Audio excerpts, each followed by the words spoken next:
Денес работиме две артроскопски процедури на рамо. Првиот пациент ни е млад спортист со хронични дислокации на десното рамо.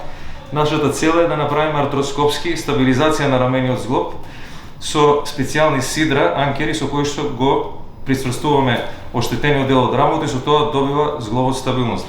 Оваа процедура е минимално инвазивна, се изведува артроскопски, значи под контрола на камера.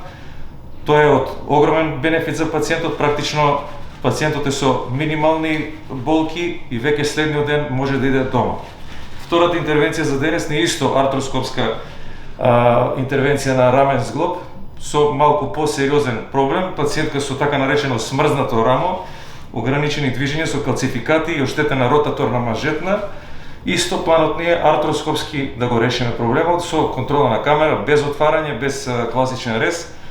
Значи минимално инвазивно, козметички фаворабилно за пациентот и апсолутно поради тоа што нема болки, веќе спаѓа во рамките во домерот на еднодневна хирургија, пациентите практично се минимално време хоспитализирани.